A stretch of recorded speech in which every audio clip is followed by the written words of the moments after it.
Hoje mergulharemos na vida de uma das figuras mais enigmáticas e controversas da história do ocultismo, Aleister Crowley, o poeta, mago, espião, auto-intitulado A Grande Besta 666. Mas afinal, quem foi Aleister Crowley? Um visionário incompreendido ou apenas um charlatão carismático? Sua vida foi marcada por uma dualidade constante, genialidade e loucura, amor, ódio, criação e destruição. Vamos explorar os mistérios ocultos da trajetória desse homem que rompeu com todas as barreiras morais e espirituais de sua época. Roda a vinheta.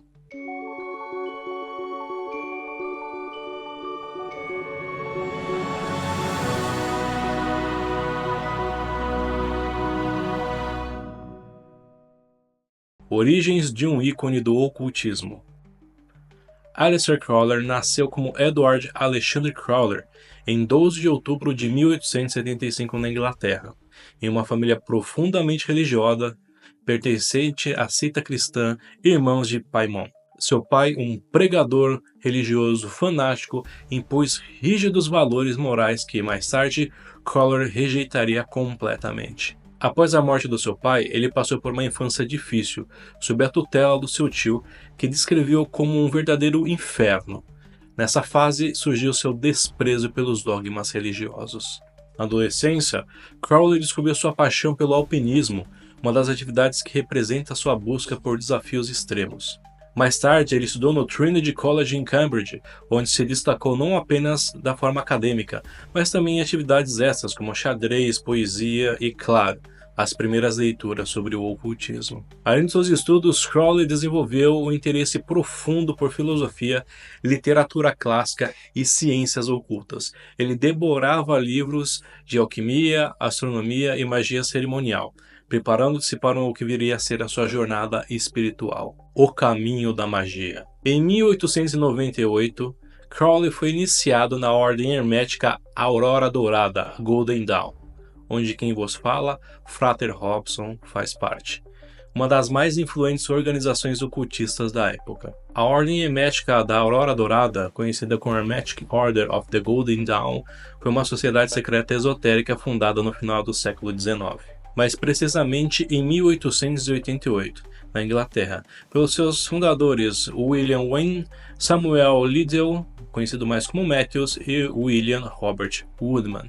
A ordem é considerada uma das mais influentes organizações ocultistas da história moderna, servindo como base para muitos sistemas modernos de magia, esoterismo e também de espiritualidade ocidental. História e propósito da Ordem Golden Dawn. A ordem foi criada com o objetivo de estudar e praticar magias cerimoniais, alquimia, astrologia, tarô, cabala, além de outros sistemas esotéricos. Sua estrutura de hierarquia baseada em graus iniciáticos, inspirada nas ordens maçônicas e Rosa Cruz. Primeira ordem, focada em estudos teóricos e preparação para a magia prática. Segunda ordem, Rosae Hobei et Aurelia Crucis, instrução avançada em magia prática, alquimia e comunicação com entidades espirituais. E terceira ordem, composta por mestres espirituais que supostamente guiam a ordem em planos superiores. Crowley rapidamente avançou pelos degraus devido aos seus intelectos afiados e dedicados ao estudo do ocultismo. No entanto, sua presença causou um grande conflito dentro da ordem. Aleister Crowley, que era um membro ambicioso e carismático, avançou rapidamente nos graus da ordem, o que gerou ciúme e desconfiança entre outros membros. Interferência externa.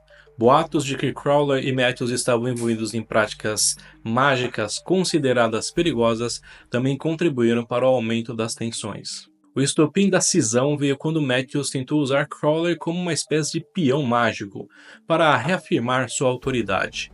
Em resposta, outros membros da Golden Dawn se rebelaram, resultando na expulsão de Matthews e de Crowley. O nascimento da AA, Astro Argentum. Para afastar definitivamente da Golden Dawn, Aleister Crowley fundou a própria ordem ocultista chamada de AA, ou Astrum Argentum, que significa Estrela de Prata em latim.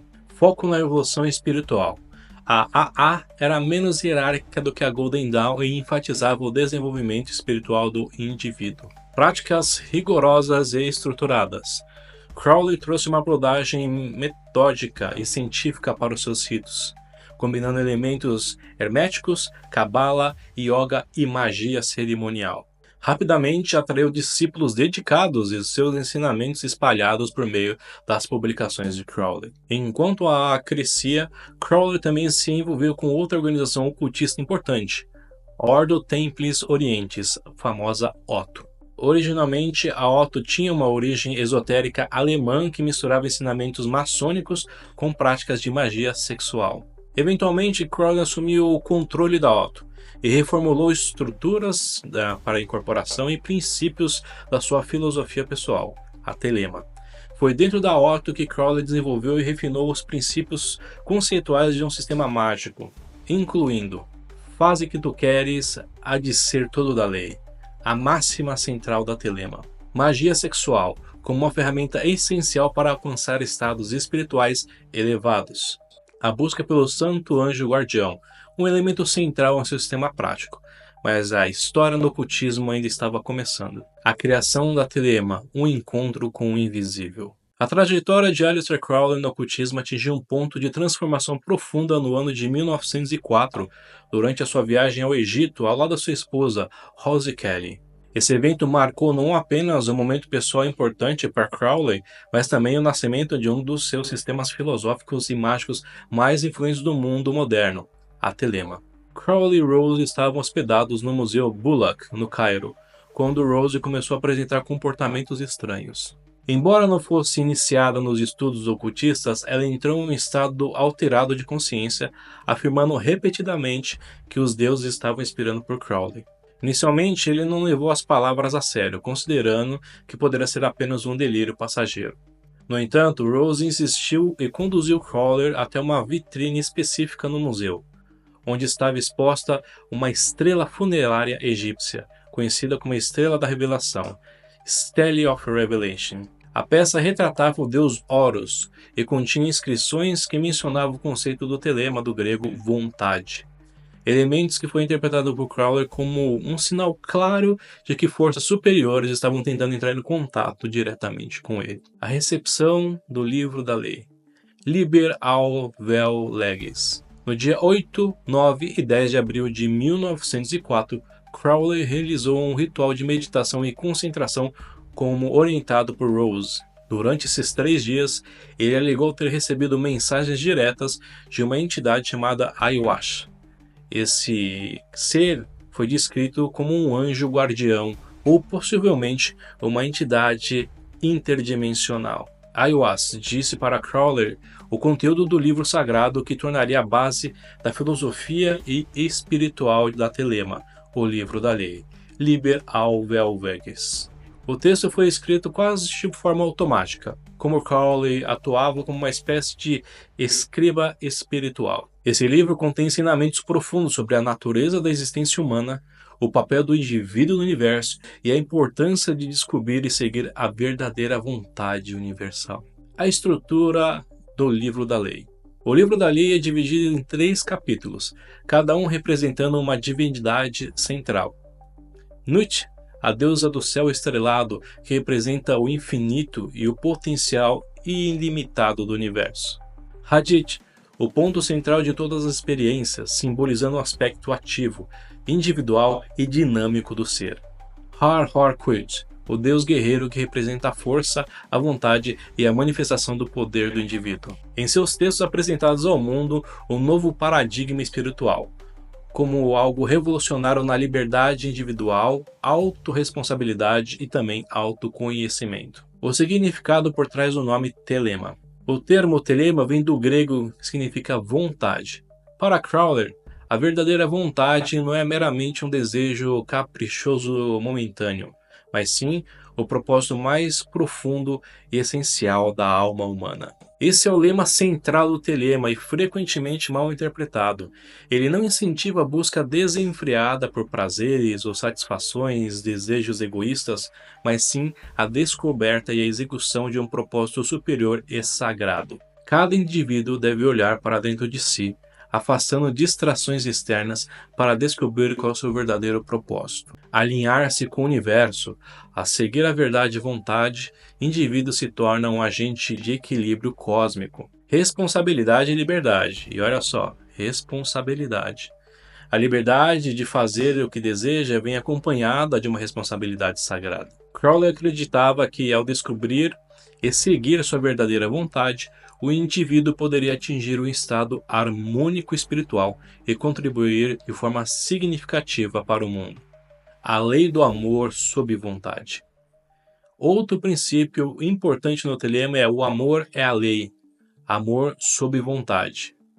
Esse aforismo esclarece que o amor deve ser experimentado, expressado de acordo com a verdadeira vontade, não como um impulso descontrolado. A divisão entre a baixa e a alta magia das práticas de Aleister Crowley. Agora vamos entrar num ponto muito importante da sua história. A abordagem de Crowley à magia era meticulosamente estruturada e refletia sua visão sobre a dualidade entre a baixa magia, a magia cerimonial, ritualística, com fins práticos e mundanos, e a alta magia, a busca por autoconhecimento, iluminação espiritual e união com o divino.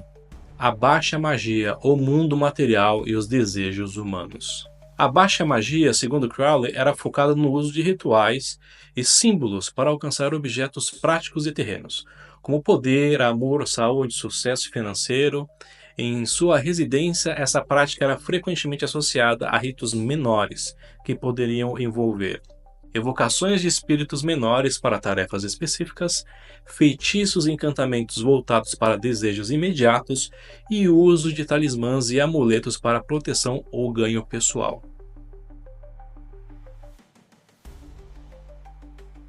Para quem já está nessa caminhada há muito tempo como eu, a gente também pode chamar isso de sigilos.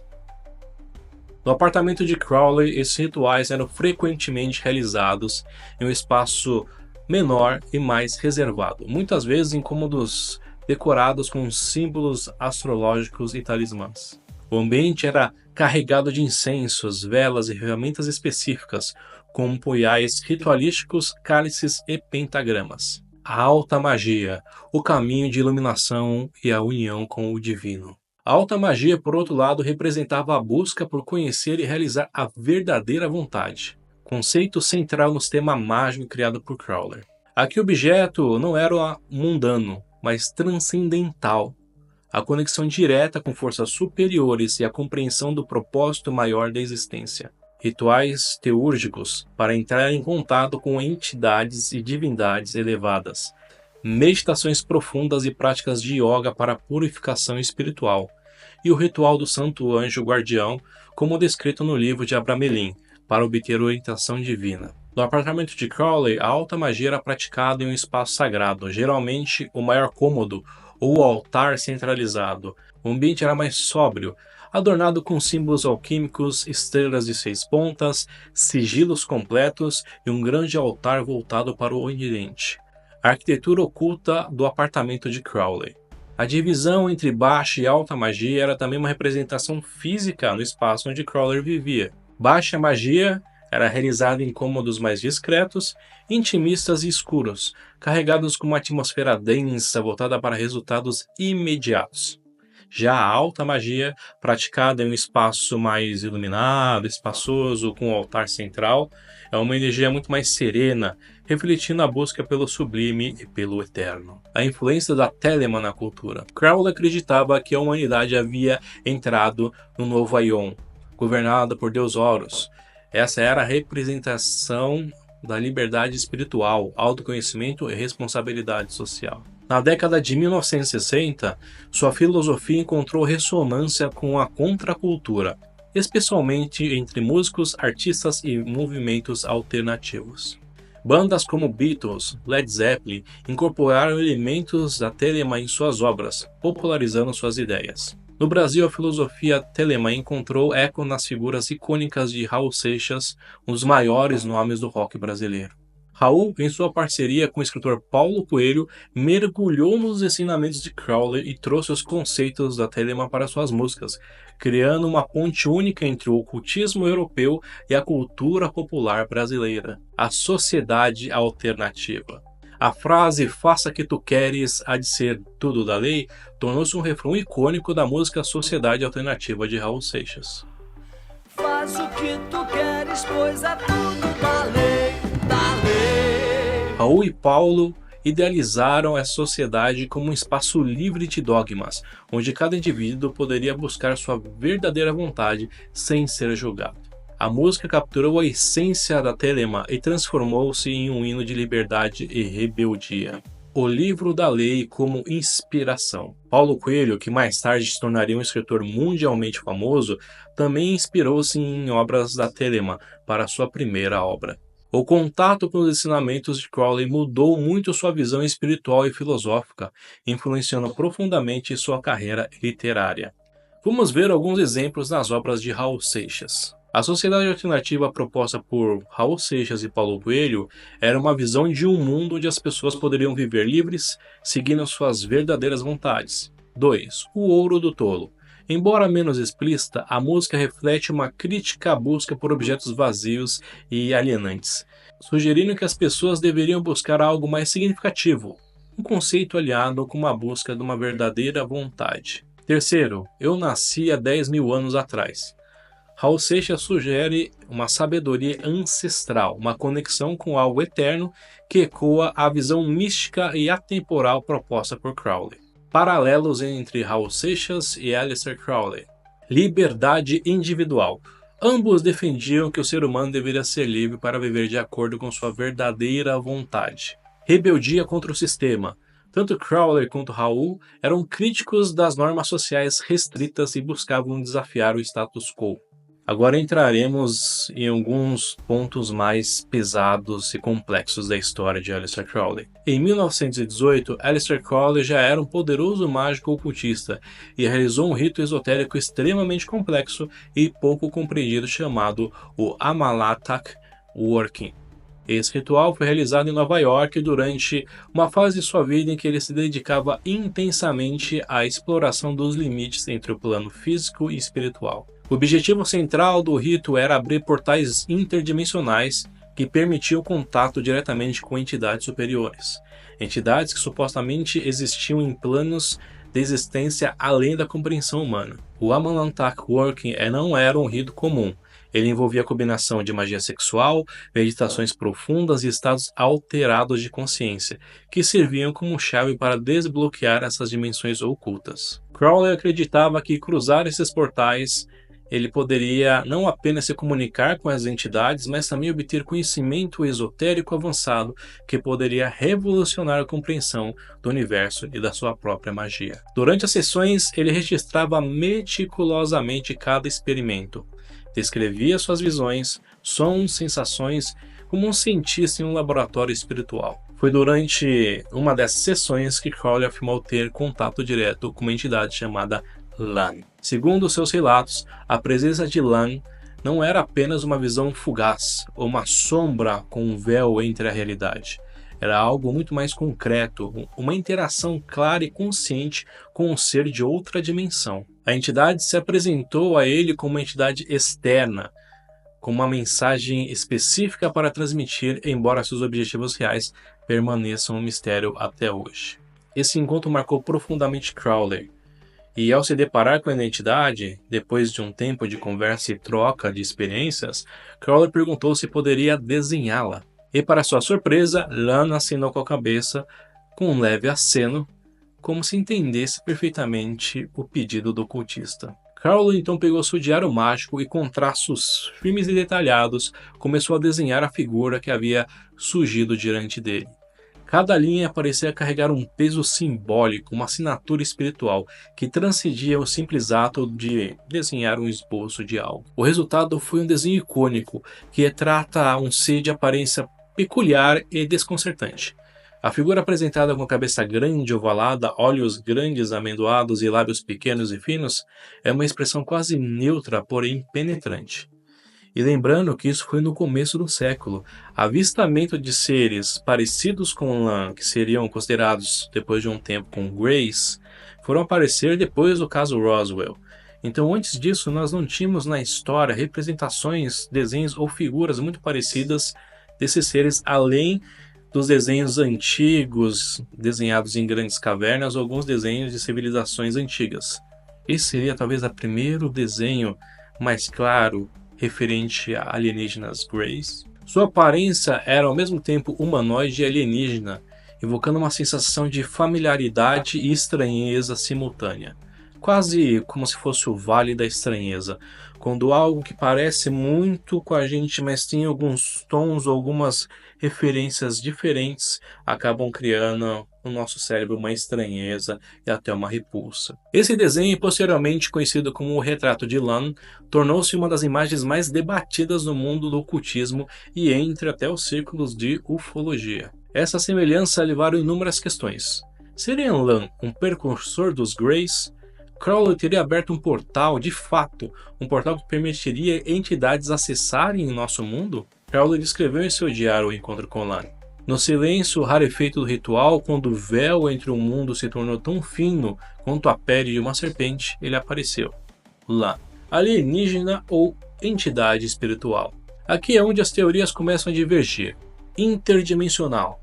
Muitos ocultistas acreditam que Lan era uma entidade interdimensional, acessível através de portais abertos pelos rituais de Crowley. Será que Lan poderia ser um dos seres que vive em um universo paralelo ao nosso?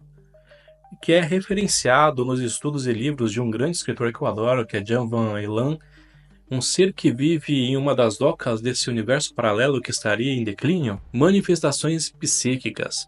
Outros acreditam que Lan poderia ter sido uma projeção da consciência de Crowley, uma forma de pensamento gerada pelo próprio processo ritualístico. O Portal de Abramelin. Localizado às margens do Lago Ness, sim, do Lago Ness na Escócia, e já vamos falar sobre isso, está a Boleskine House. Foi adquirida por Crowley no início do século XX. Ele acreditava que o local possuía uma energia única para realizar um complexo ritual descrito no livro de Abramelin, o Mago. Durante meses, Crowley realizou ritos intensos para invocar e controlar entidades espirituais. No entanto, ele deixou o rito incompleto e que, segundo os relatos, teria aberto um portal para o mundo espiritual. Crowley colocou o ritual de Abramelin no centro de suas práticas ocultistas e ritos mágicos. Imagine passar meses isolados, jejuando, meditando e desenhando intricados símbolos esotéricos no chão. Tudo isso para contatar seu anjo guardião, que ele acreditava ser a chave para abrir os portais para dimensões além do nosso entendimento. Ele afirmou ter visões de entidades que não eram desse mundo e de realidades onde o tempo e o espaço funcionavam de maneira completamente diferente. Alucinações ou acesso a uma nova dimensão. Aqui a controvérsia começa. É só um parênteses. Alguns teóricos sugerem, como comentei lá atrás que falaríamos sobre o Lago Ness, que o monstro do Lago Ness não seria um animal físico, mas uma entidade espiritual ou interdimensional evocada ou despertada por esses ritos. Mas Rob, você está indo longe demais. Eu sei, mas segura essa bomba. Crowley iniciou formalmente o ritual de Abramelin em 1899, logo após adquirir a casa Boleskine. Mas o boom da lenda do monstro do Lago Ness começou a ocorrer a partir da década de 1930. Mais precisamente em 1934, quando surgiu a famosa fotografia do cirurgião, que mostrava uma figura longa e sinuosa emergindo da água. Mais tarde, essa imagem foi revelada como uma fraude, mas ainda assim se tornou um dos ícones mais conhecidos desse mito. Os efeitos colaterais do portal dimensional. Seja qual for a verdade, no entretanto, uma coisa permanece indiscutível. O preço dessas práticas ocultistas e rituais mágicos foi extraordinariamente alto para Aleister Crowley. Após realizar o ritual de Abramelin, ele começou a exibir comportamentos que muitos consideram cada vez mais excêntricos. Além disso, há relatos que descrevem uma paranoia crescente, bem como uma visão profundamente perturbadora que, segundo testemunhas, passaram a assombrar a vida diária de Aleister Crowley. Vozes inexplicáveis ecoando em lugares vazios, sombras aparentemente se moviam sozinhas, sem nenhuma fonte de luz. Durante esse período, Crowley enfrentou vários escândalos envolvendo abuso de substâncias, práticas sexuais consideradas imorais para a época e sua constante provocação às normas sociais e religiosas. Assim surge a pergunta inevitável: será que o portal que ele alegamente abriu jamais foi verdadeiramente fechado? A Casa Boleskine, entre mistérios, maldições e restauração. A Casa Boleskine ganhou a forma mundial como um dos locais mais assombrados e envoltos em mistérios da Escócia. Nos anos seguintes, a propriedade mudou de dono várias vezes, e a sua fama de amaldiçoada só cresceu. Diversos proprietários visitantes relataram experiências paranormais, incluindo sombras que se moviam sozinhas, vozes sussurrando pelos corredores, um vazio, uma sensação esmagadora de opressão ao entrar em determinados cômodos que foram executados os ritos de Crowley. Além dos fenômenos sobrenaturais, houve também acidentes trágicos na propriedade, como mortes inexplicáveis e o caso da pessoa que perdera a sanidade após passar algum tempo dentro da casa. Esses relatos contribuíram para cimentar a reputação sombria da Casa Boleskine, como um ponto focal para atividades paranormais. Em 1970, a casa foi comprada pelo lendário guitarrista do Led Zeppelin, Jimmy Page, um conhecido admirador de Aleister Crowley e entusiasta do ocultismo. Page raramente passou tempo na casa, deixando um amigo responsável pela sua manutenção. A ligação entre a casa, Crowley e Led Zeppelin alimentou ainda mais teorias conspiratórias e lendas urbanas que cercam tanto a banda quanto a propriedade. Com o passar dos anos, a casa foi abandonada, criando um estado avançado de deteriorização, que foi um incêndio devastador que consumiu grande parte da estrutura, reduzindo boa parte da história da propriedade a escombros. O fogo foi tão intenso que pouco restou dos cômodos originais, e muitos acreditam que o incêndio foi ainda mais um capítulo da história amaldiçoada da casa. Apesar do estado precário, a fama da Boleskine continuou crescendo, atraindo investigadores paranormais, curiosos e entusiastas do ocultismo por todas as partes do mundo. Atualmente há esforços significativos para restaurar a casa, como eu vou mostrar nas fotos aqui. Existem novos compradores que estão tendo um esforço para reformar. Agora, reformar talvez para a criação de um hotel, eu teria medo, mas talvez seja um espaço para relembrar e contuar toda a história de Crowley. O objetivo é manter viva a história do lugar, respeitando tanto a importância de Crowley com o misticismo que envolve todos os eventos. No entanto, a tarefa de restauração é árdua. Muitos acreditam que as energias que habitam a casa não permitirão que o trabalho seja concluído facilmente. A aura de mistério e maldição que envolve a Casa Boleskine permanece tão forte quanto antes. Para alguns, ela é apenas uma propriedade histórica, com histórias curiosas.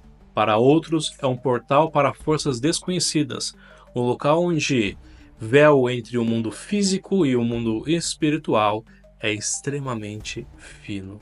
O fato é que, mesmo em ruínas, a Casa Boleskine continua a exercer um fascínio magnético, atraindo todos aqueles que buscam respostas para os segredos que possivelmente ainda habitam as paredes carbonizadas do local. O legado da Telema. Hoje a Telema continua viva e relevante através de todas as ordens, desde a Astrum Argentum, a Otto e também a Golden Dawn, mantendo vivo os ensinamentos de Crowley. Seus impactos transcendem o ocultismo e pode ser visto em movimentos culturais, filosóficos e até mesmo na música e literatura. Seja através dos rituais mágicos de Crowley, das músicas de Raul Seixas, dos livros de Paulo Coelho, Telema permanece como um farol para aqueles que buscam liberdade, sabedoria e autoconhecimento. Fim da jornada de Aleister Crowley. Crowley passou os últimos anos em relativo isolamento e decadência. Após décadas dedicadas a práticas do ocultismo, viagens pelo mundo, escritas de inúmeros textos esotéricos, sua saúde física e financeira estavam profundamente debilitadas. Aleister Crowley faleceu no dia 1º de dezembro de 1947, aos 72 anos. Causa da morte, oficialmente, foi insuficiência cardíaca e complicações relacionadas à bronquite crônica agravada pelos abusos contínuos de substâncias ilícitas. Crowley passou os últimos anos em uma modesta pensão em Hastings, mais especificamente no Nedworth Boarding House, um retiro simples frequentado por artistas e intelectuais.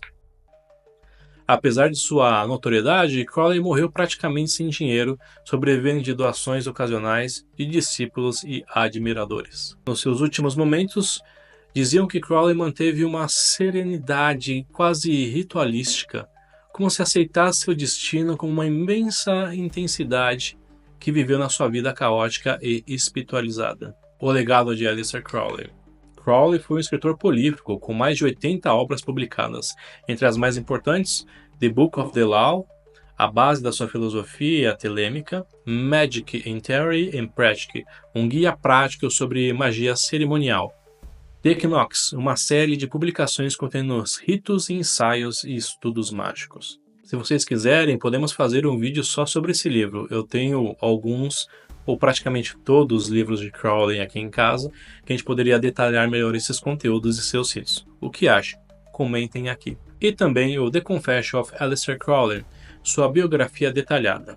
Seus livros continuam influenciando ocultistas, estudiosos e artistas ao redor do mundo. Aleister Crowley, galera, foi sem dúvida uma figura controversa.